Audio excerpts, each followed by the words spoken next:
Lee Strobel claims to have used 8 legalistic tests that prove validity of the claims of the apologist Dr. Craig Blomberg. But are these tests legitimate, and would they convince me to reconvert? Stay tuned and we'll find out.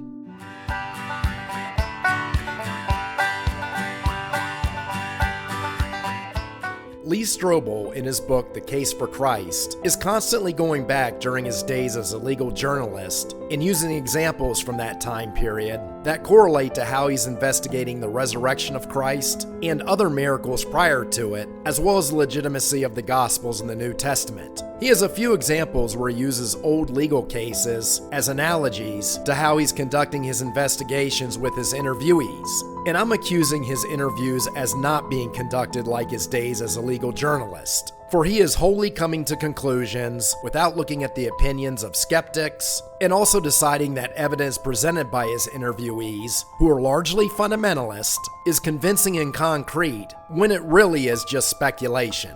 I had 2 prior videos regarding the interview with Dr. Craig Blomberg, where Blomberg flat out told an untruth about evidence for the ancient Bishop Papias actually meeting directly with any of the apostles, and in a later episode how he was speculating and calling it evidence for the legitimacy of Paul and his writings, as well as Luke and Acts. But in the final pages of the interview with Dr. Blomberg, Lee puts forth 8 tests that he would use in a legal investigation, he states. What he is trying to do is present that the very ideas he rejected, or so he says he rejected as he claimed to be an atheist at the time of these interviews, are now being scrutinized by legalistic exam, which he will claim will give validity for legitimacy. And I'm going to take the portion of that interview with Dr. Blomberg concerning the legitimacy of Luke's writings with Acts and how they do not actually stand up to these 8 tests that Lee Strobel himself created. First, he has what he calls the intention test. Was the intent of the writers to preserve historical fact? Then Dr. Blomberg states that Luke passed this test because he clearly stated at the beginning of his gospel that he was accounting for everything accurately. Blomberg also states that you can tell that the Gospels were written with intent to present accurately because they don't have a lot of blatant mythologizing. Now, there's 2 points to why this test actually fails. First of all, we don't know who wrote Luke, so therefore we don't know the intent, period. And if I was an atheist like Strobel claims to be, that's the first thing that I would have countered with.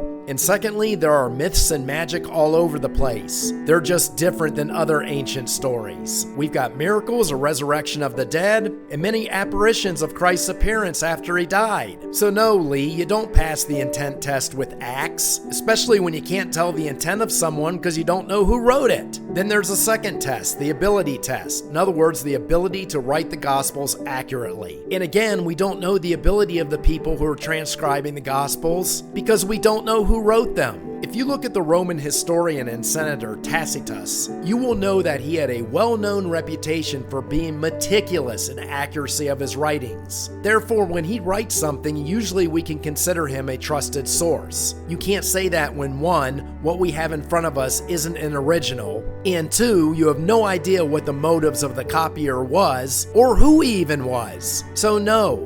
Anyone objective would know the book of Acts does not pass the ability test that Lee presents. And the same goes for his third test, the character test. In other words, were they being truthful? We don't even know if the copiers of the New Testament were truthful, as we don't know who they were, and it seems that there were no original authors that we can find outside of oral tradition. And it is greatly debated among scholars whether oral tradition is accurate either. And then Strobel puts Acts through the consistency test. There are contradictions all over the place in the Gospels, and Dr. Blomberg's explanation was the variance actually proves its credibility. And then he names one scholar, Hans Steyer, who agrees as well, because he states if there aren't variations, then you're just parroting a story. And the fact is, Matthew, Mark, and Luke present a much different Jesus than the works of John do. Then Lee Strobel's 5th test that he used is the bias test. And let's take the book of Acts from Luke. It was signed anonymously. So if we have no idea who wrote it, we have no idea of motive. Again, maybe the author wasn't biased, or maybe he was. But Strobel cannot say that this passes a test when we don't know the nature of the author. And the same thing goes for his sixth test, the cover-up test. Were the original authors leaving out details that may have put them in a bad light? There were no original authors, so we don't know one way or the other. We only know what people wrote 50 to 100 years after Christ's death.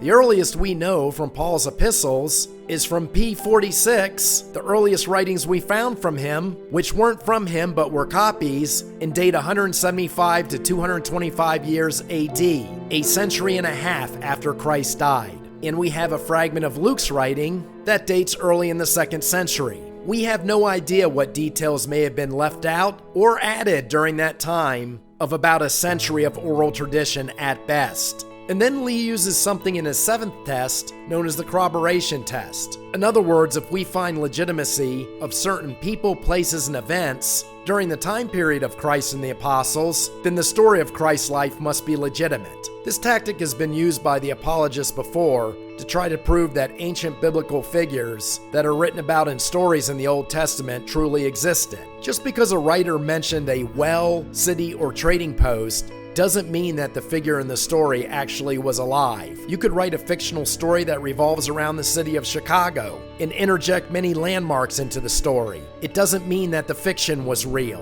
And then finally, Strobel presents something called the adverse witness test. In other words, someone who wasn't an ally of Jesus, mentioning his miracles and resurrection and such. And Dr. Blomberg states that Jesus must have been capable of miracles because there were Jewish writings that called him a sorcerer. Well, back in that time period, many people were called sorcerers and magicians. That doesn't make it true. I've heard of Colton Burpo, who supposedly had a near-death experience at 4 years old and went to heaven and returned. However, I also know that he wasn't technically dead at the time, per his own doctor, so therefore I don't believe a word of that story. Just because I mentioned that some people think he had a supernatural experience doesn't make it true. And note, those Jewish writers never wrote that Jesus resurrected from the dead, did they? That's why they remain Jewish. As I said at the beginning of the video, what Lee Strobel attempted to do was use a series of legalistic tests so he could confirm the validity of Dr. Blomberg's claims during his interview. But the very simple answer that Matt Dillahunty, Sam Harris, the late Christopher Hitchens, and every other atheist would debunk with is that all 8 of these tests mainly fail because we don't know the authors. We not only don't know the original authors of the New Testament, if there were any at all, we don't even know the names or motives of those who continue to copy the manuscripts over the centuries, or at least the first few. So because of this, you cannot take excerpts from the New Testament and even put them to this series of tests. In Lee Strobel's legal investigations, as a journalist, he was able to observe actual original documentation and interview people who were actually eyewitnesses. You could establish credibility by using those 8 tests he presented, but you can't do that when you have no original transcripts on claims that would have happened 2,000 years ago. But as I finish Lee Strobel's first interview with Dr. Craig Blomberg, he is looking less and less like an atheist trying to debunk apologists and more like a biased fundamentalist, which I believe he was in 1980 when he claims to objectively interview his fellow fundamentalist scholars. But if you'd like to read a work that I admit is fiction, check out my novel The Second Fall, an offbeat apocalypse sure to offend the fundamentalist. On Amazon, see the link in the video description as well as the banner, and I will see you the next time as we once again take the sword of reason and reality and thrust it right through the heart of ignorance.